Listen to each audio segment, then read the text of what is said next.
होसिया नबी का सहीफ़ा, इसका 11वां बाब और उसकी 4थी आयत। मैंने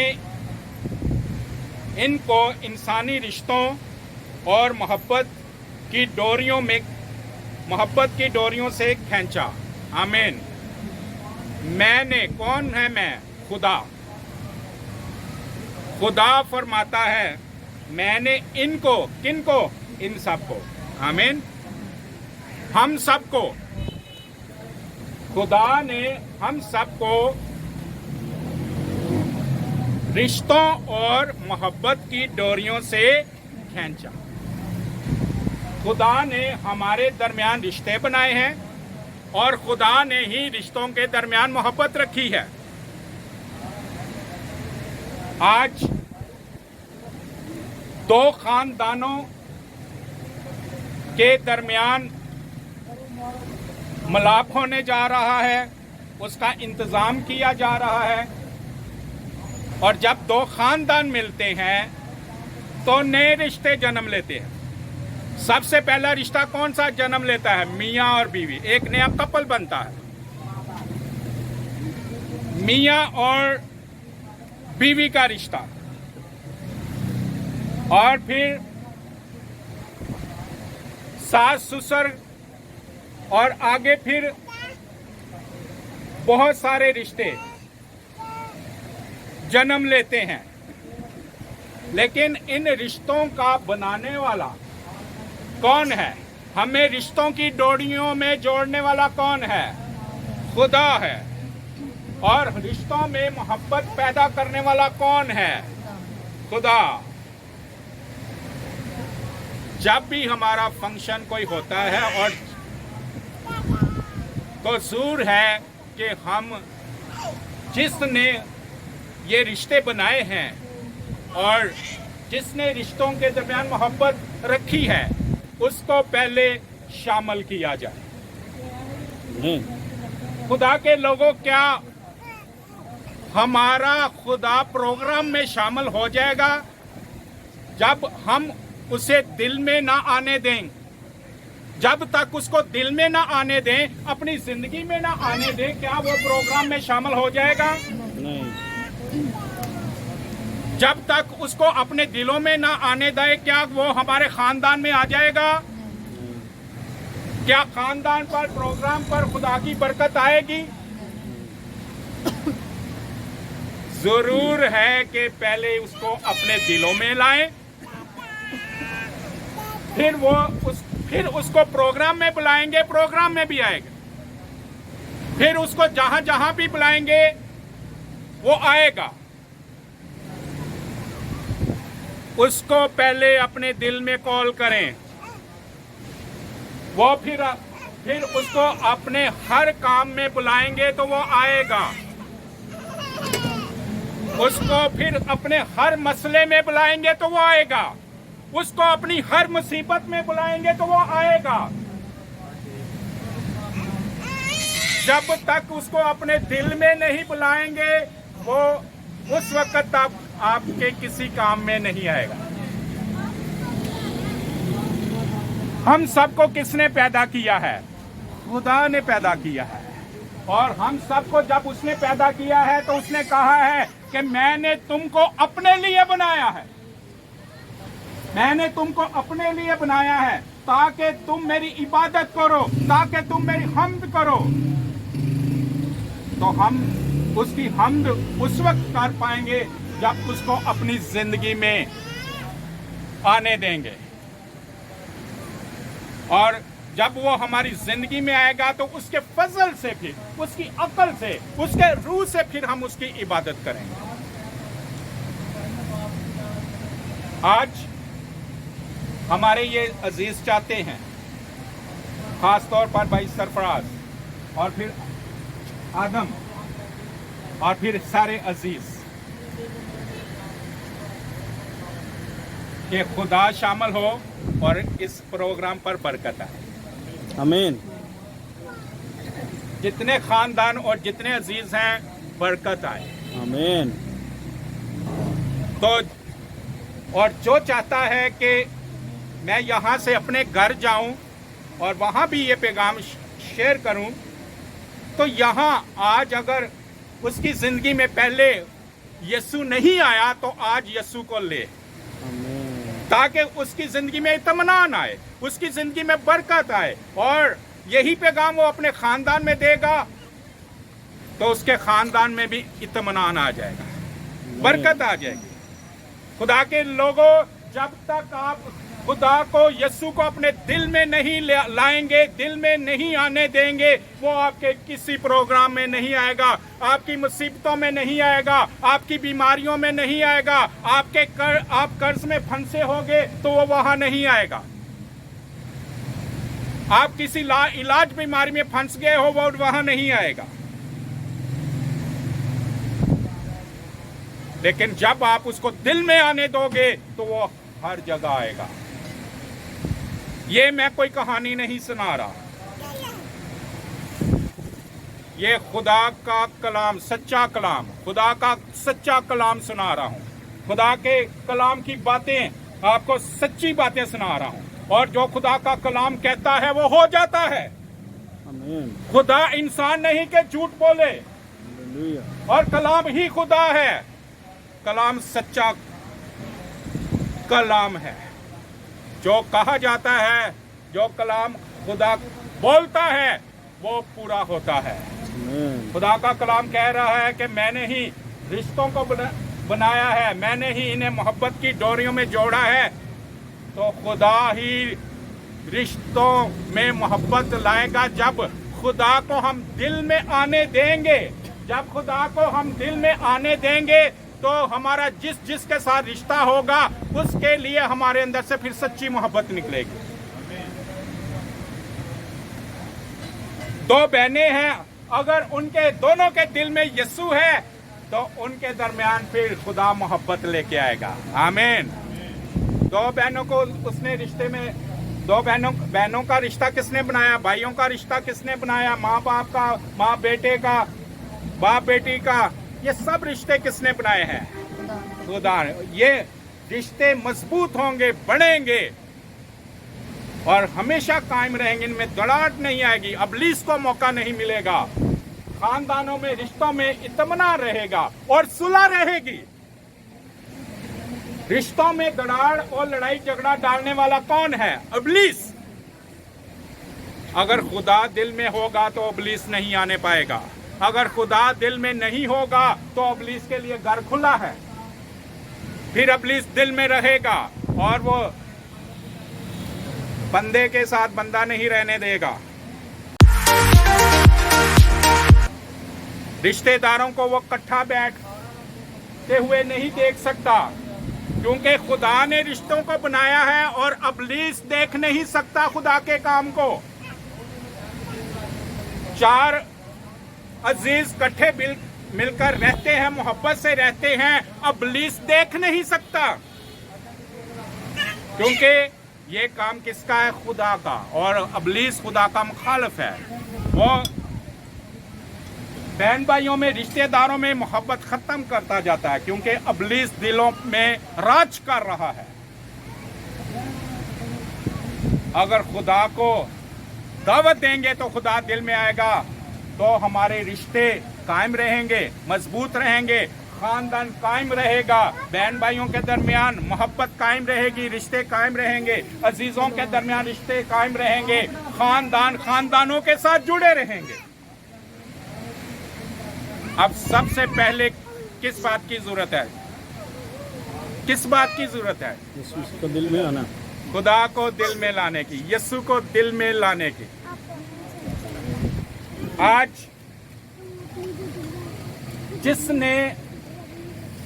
जिस किसी ने यीशु को दावत नहीं दी अपने दिल में आने की, अपनी जिंदगी में आने की दावत नहीं दी, तो वो उसके लिए अभी मौका है। जिनके दिल में यीशु बसता है उनके लिए खुदा का शुक्रिया अदा करते हैं। उन पर रहम हुआ है और उनके दिल से आपको मोहब्बत निकलती हुई नजर आएगी। वो रिश्ते तोड़ेंगे नहीं, वो रिश्ते जोड़ते हुए नजर आएंगे। वो नफरत को मिटाते हुए नजर आएंगे।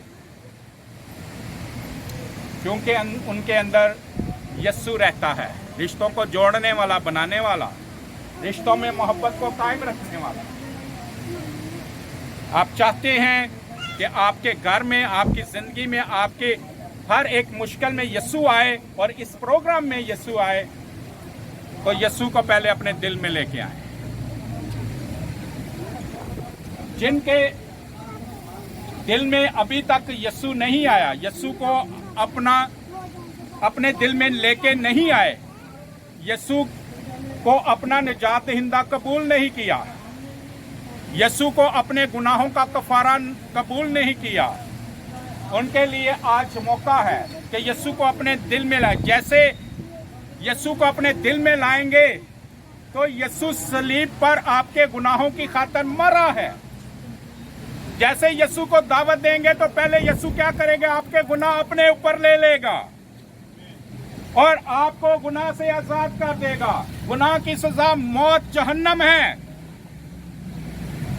आप जहन्नम से बच जाएंगे और खुदा की बादशाही जन्नत में शामिल हो जाएंगे।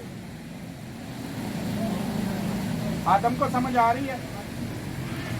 यार थल्ले साहब से नहीं कहा रहे अगली पैसे अंदर। अच्छा मैं पादरी है यार, सारे वाल मेरी नजर होंगी, क्योंकि आज आप हमारे इस यस्सु के बाद इस महफिल के आप रुए रुआ हैं, हीरो हैं, तो इसलिए आपके साथ आपको भी सुनना जरूर है। और आप एक नई जिंदगी का आगाज करने जा रहे हैं, आप सरबराह बनने जा रहे हैं एक खानदान।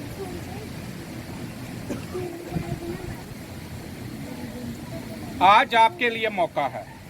यस्सु जैसे ही उसको दिल में लाएंगे, आपके खाते में जितने गुनाह है सारे यस्सु के खाते में चले जाएंगे।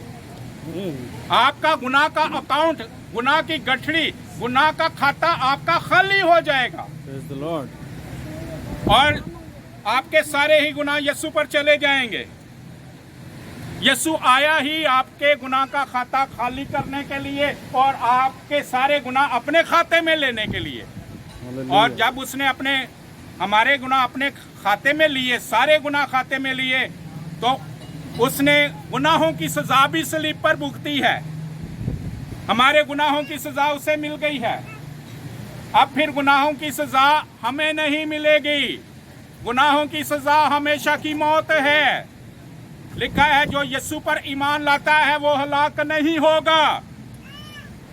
हलाकत का मतलब है जहन्नम में हमेशा की मौत, हर वक्त मौत का मजा चखना। जहन्नम में कोई एक दफा मर नहीं जाएगा, हर वक्त मौत का मजा चखेगा। एक दफा का मरना बहुत आसान है, लेकिन हर वक्त का मरना बहुत मुश्किल है। कोई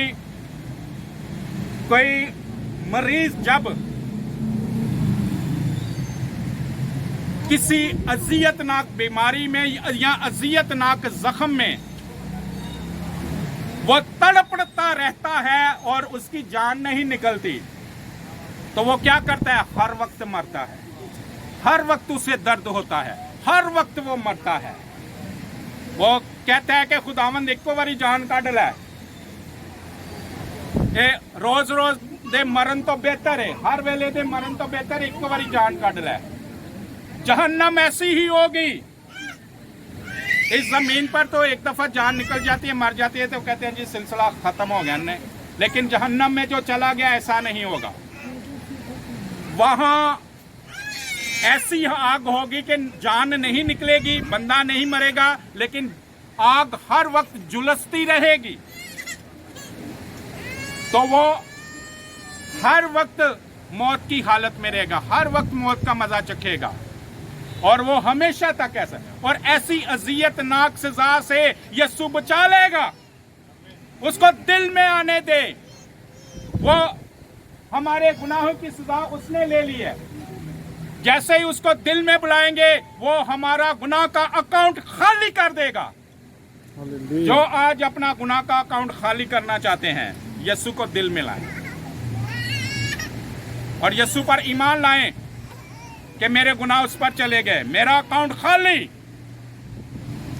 फिर ईमान रखें कि मेरा अकाउंट खाली हो गया गुनाह का। मेरे गुनाह यीशु पर चले गए और यीशु ने मेरे गुनाह की सजा पूरी पूरी भुगती है। जब यीशु पर गुनाह चले गए, यीशु ने गुनाह की सजा भी ले ली, तो मेरे साथ क्या होगा? मैं सजा से बरी हो जाऊंगा। आज अगर गुनाह की सजा से बरी होना चाहते हैं तो यीशु को दिल में लेके आए और जन्नत का दरवाजा आपके लिए खुल जाएगा। खुदा की बादशाही का दरवाजा आपके लिए खुल जाएगा और जन्नत की किताब में, खुदा की बादशाही की किताब में जिसका नाम किताबे हयात है, वहां आपका नाम लिखा जाएगा। आज ही आपका नाम रजिस्टर्ड हो जाएगा आमीन। जन्नत की किताब में, खुदा की बादशाही की किताब में आपका नाम रजिस्टर्ड हो जाएगा, वहां नाम लिखा जाएगा। और फिर आपने जब यीशु को दिल में लाना है तो फिर उसे दिल में रखना है। जब आप जितनी देर आप जमीन पर रहेंगे तो यीशु को आप दिल में रखेंगे, तो जब भी यहाँ से रुखसत होंगे जहन्नम में नहीं जाएंगे, आप जन्नत में जाएंगे, खुदा की बादशाही में जाएंगे और वहाँ हमेशा आप खुदा के साथ जिंदा रहेंगे, यीशु के साथ जिंदा रहेंगे और यीशु के साथ आप हमेशा बादशाही करेंगे। जरूर है कि यीशु को दिल में लाएं ताकि यीशु जमीन पर भी जितने देर आप हैं, यीशु आपके साथ साथ रहे, यीशु आपके हर मामले में रहे, हर मुसीबत में रहे, हर दुख में रहे, हर सुख में रहे, हर खुशी में रहे और हर प्रोग्राम में रहे और शादी और मंगनी के इस प्रोग्राम में भी रहे। आमीन। वो आज के प्रोग्राम में भी फिर रहेगा शादी तक और फिर आपके हर एक प्रोग्राम में रहेगा, हर एक दुख में, हर एक सुख में। वो कहता है कि मैं तुम्हें कभी नहीं छोड़ूंगा, मैं आखिर तक तुम्हारे साथ रहूंगा। बस उसे दिल में लाएं। वो वफादार खुदा है, वो वफादार यीशु है और उसने सलीब पर वफादारी निभाई है। आमीन। आप मेरे साथ मेरे पीछे पीछे दुआ करेंगे। जो आज से पहले यीशु को दिल में नहीं लाए, वो आज मेरे पीछे दुआ करेंगे और वो यीशु को दिल में लेके आएंगे। यीशु को अपना खुदावंद, अपना खुदा कबूल करेंगे और यीशु को कहेंगे कि मैं तुझे दिल में लाता हूँ, लाती हूँ और मैं तुझे अब बाहर नहीं निकालूंगी और मैं तेरे पीछे पीछे चलूंगा। मैंने कहेंगे चलूंगे और आखिर तक यीशु ही हमारा खुदा रहेगा। आमीन। मेरे पीछे पीछे आप दुआ करेंगे। खुदा बाप, मैं आपका शुक्र करता हूँ, मैं आपका शुक्र करता हूँ। आपने अपना बेटा यीशु मेरे लिए जमीन पर भेजा, उससे मेरे गुनाहों की खातिर उसने मेरे गुनाहों की खातिर कुर्बान किया, वो मेरे गुनाहों की खातिर मर गया, वो मेरे गुनाहों की खातिर मर गया, वो मेरे गुनाहों की खातिर दफन हुआ, वो मेरे गुनाहों की खातिर वो तीसरे दिन जी उठा। वो तीसरे दिन जी उठा। खुदा बाप, मैं आपके बेटे मैं आपके बेटे यीशु मसीह पर यीशु मसीह पर ईमान लाता हूँ ईमान लाता हूँ कि वो मेरा निजात दहिंदा है। कि वो मेरा निजात दहिंदा है। उसने मेरे गुनाह ले लिए हैं, मेरे गुनाहों का खाता खाली हो गया है, क्योंकि मेरे सारे गुनाह यीशु के खाते में चले गए हैं। अब मैं गुनहगार नहीं रहा, मैं गुनाह से बरी हो गया हूँ। यीशु की रास्तबाजी मेरी जिंदगी में आ गई है। यीशु मेरा कफारा बन गया है। यीशु ने मेरे सारे गुनाह धो दिए हैं। उसने अपने लहू से, अपनी जान देकर मेरे सारे गुनाहों का खात्मा कर दिया। अब मैं जहन्नम में नहीं जाऊंगा। मैं जब भी यहाँ से जाऊंगा जन्नत में जाऊंगा, आपकी बादशाही में जाऊंगा। यीशु, आज मैं आपको पुकारता हूँ, मेरे दिल में आ और मेरे दिल में हमेशा रह। मैं चाहता हूँ कि तू मेरे दिल में आए, मैं चाहता हूँ कि तू मेरे दिल में रहे, मेरी जिंदगी में काम करे। मेरी शख्सियत में काम करे और हमेशा मेरे साथ रहे और मुझे जहन्नम से बचा ले और मुझे सही सलामत अपनी बादशाही में, अपनी जन्नत में ले जा, यीशु के नाम में। आमीन, आमीन। आमीन, आमीन। अब आप दुआ नहीं करेंगे, मैं दुआ करूंगा। खुदा बाप आपका शुक्रिया अदा करते हैं आज के इस इंतजाम के लिए, आज के इस प्रोग्राम के लिए जिसका आगाज हमने यीशु नाम से किया, दुआ से किया और ईमान रखते हैं कि आपके बच्चों ने आपको, यीशु को अपने दिल में दावत दी है और दिल में सच्चे दिल से कबूल किया है और इनके गुनाह माफ हो गए हैं और ये अब गुनहगार नहीं रहे। इनका गुनाहों का खाता खाली हो गया है। जो गुनाह इनके खाते में थे, यीशु आपके खाते में चले गए हैं।